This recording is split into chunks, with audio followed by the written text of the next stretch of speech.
उन्होंने मुझे देख हल्का सा मुस्कुरा दिया। मैं सहम गया क्योंकि उन्होंने मेरी नज़र ताक ली थी। समझ में उन्हें आ गया था कि मैं कहाँ देख रहा हूँ।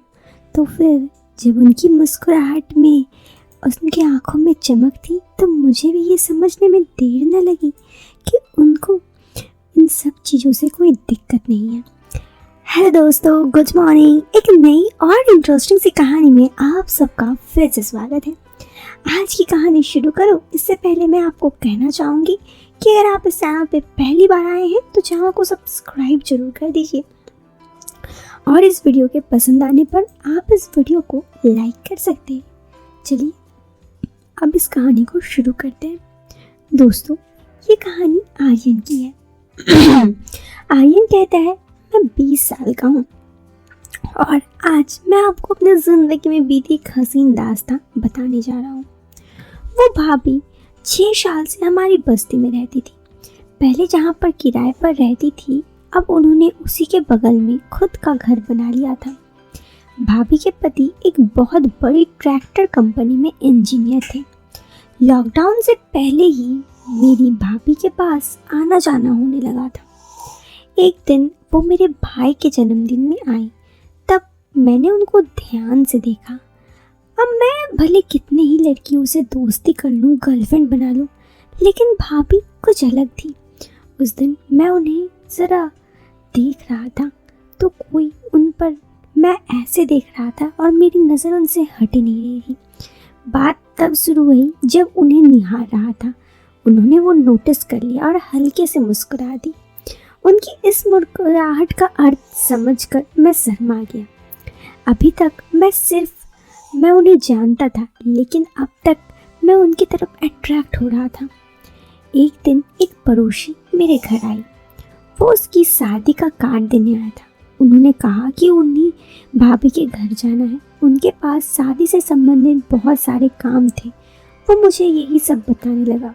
मैंने कहा आप अपने बाकी काम कर लो, भाभी को कार्ड मैं दे देता हूँ। वो मान गए। इससे मेरी आंखों में मानो एक चमक आ गई। ऐसे आप कह सकते हैं कि मैं जो चाह रहा था मेरी वो चाह बिल्कुल पूरी हो रही थी। मुझे पता था कि उस वक्त भैया घर पर नहीं होंगे, तो मैंने भाभी के घर जाकर उन्हें आवाज़ दी, भाभी भाभी। तो उन अंदर से आवाज़ आई, मैं अभी आई आर्यन, बस 2 मिनट तुम बैठो। मैं सोफे में बैठ गया और यहाँ वहाँ देखने लगा। मुझे भाभी के बेडरूम से कुछ परछाई सी दिखी तो मैंने हिम्मत करके खिड़की तक गई। मैं खिड़की में लगे हुए पर्दे से हल्के से हटाकर अंदर देखा तो भाभी को देखता रहा। वो ड्रेस पहन गई थी। उन्होंने तभी घूमकर खिड़की की तरफ मुंह किया तो मैं घबरा गया और वापस आ गया। भाभी आई, मैंने उन्हें सीधा कार्ड दे दिया और बताया कि किसके यहाँ का कार्ड है और मैं यहाँ क्यों देने आया हूँ। भाभी मुस्कुराने लगी। मैं जाने लगा तो भाभी ने थोड़ी देर बैठने के लिए कहा। मैंने भी भाभी से बात करना शुरू की तो पता चला भाभी ने भी उसी कॉलेज में पढ़ाई की थी जिससे मैंने। हम दोनों अपने कॉलेज की बातें करके खुश थे। अब मेरी भाभी से निकटता बढ़ने लगी। कुछ दिन बाद मैं घर के पास वाले चौक से कुछ सामान लेते हुए आ रहा था तो मैंने अपने लिए एक चॉकलेट बार भी ले लिया। मैं रास्ते में ही भाभी कहीं जाती दिखी। मैंने उन्हें रोका और कहा, अरे भाभी आप कहाँ जा रही हैं? भाभी बोली, कुछ सामान लेने आई थी। मैंने बैग से चॉकलेट निकाली और उन्हें दे दी। उन्होंने कहा, ये मुझे क्यों खिलाते हो, अपनी गर्लफ्रेंड को खिला देना। मैंने कहा, ये तो आपके लिए ही लाया था, उसके लिए कुछ और ले जाऊंगा। भाभी बोली, ओके उसे और कुछ दे दो, लेकिन थोड़ी दूर बनाए रखना, कहीं से लॉकडाउन वगैरह भी है।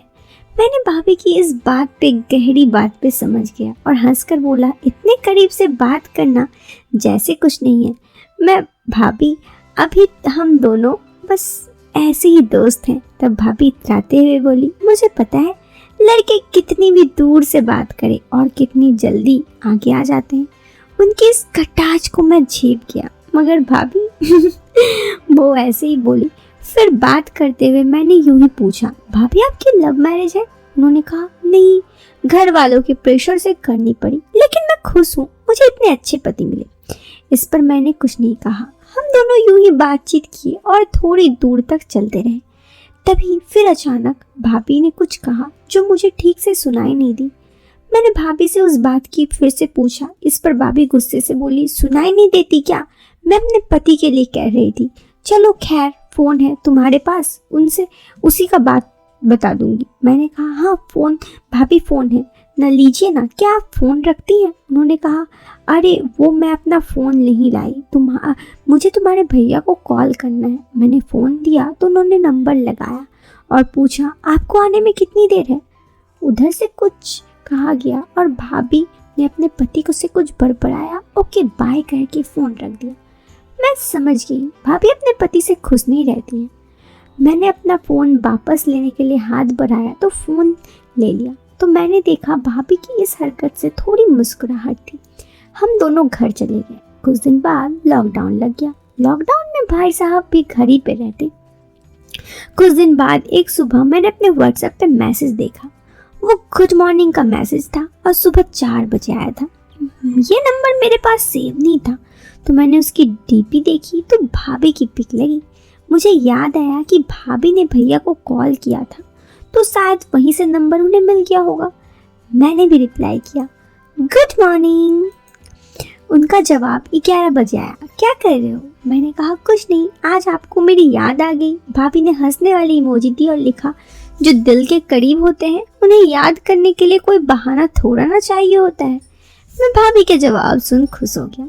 फिर भाभी से थोड़ी देर बातें चली। मैंने पूछा, क्या आप 4 बजे उठते हैं? तो भाभी ने नटखट होते हुए जवाब दिया, हाँ भैया सोने कहाँ देते हैं। मैंने उनकी बातों पे आंख मारने वाली इमोजी भेज दी। फिर भाभी ने लिखा कि आज से उनकी जॉब वापस शुरू हो गई। वो सुबह 3 बजे निकल जाते हैं और शाम के 5 बजे लौटते हैं। मैंने कहा, तो आप 4 बजे तक क्या करती हैं? भाभी ने बस एक शब्द में कहा, इंतजार। उसी रात भाभी का फिर मैसेज आया, सुबह ऑनलाइन आओगे? मैंने हाँ कहा और ऑफलाइन हो गया। मैं रात को जल्दी सो गया। सुबह का अलार्म लगा दिया। अलार्म बजने पर मैं उठा। अपना मोबाइल उठाकर देखा तो भाभी भी ऑनलाइन थी। मैंने हेलो कहा। हमारी बातचीत शुरू हुई। हम थोड़ी देर तक बातें करते रहे। उन्होंने पूछा कि तुम तो बहुत अकेले पड़ जाते होगे ना, लॉकडाउन में अपनी गर्लफ्रेंड से मिल भी नहीं पाते होगे। मैंने कहा, हाँ भाभी, अब उससे मिलना ही कहाँ हो पाता है। उन्होंने कहा, पहले उनसे कहाँ मिलते थे? अब उन्होंने आगे कहा, ये मत बोलना कि कॉलेज में। मैं उनकी बात समझ गया, वो क्या जानना चाहती है। मैंने कहा, मैं उसके ही घर पर मिलने जाता हूँ। भाभी हंस दी और बोली, अच्छा तो फिर उसी के घर के उसी के कमरे में मिलते हो। मैंने हंसने वाली इमोजी भेज दी।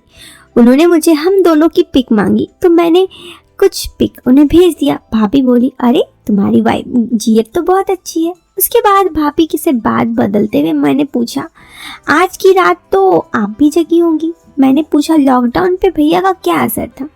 उन्होंने कहा, कुछ नहीं, क्या असर होगा, वो दिन भर सोते रहते थे।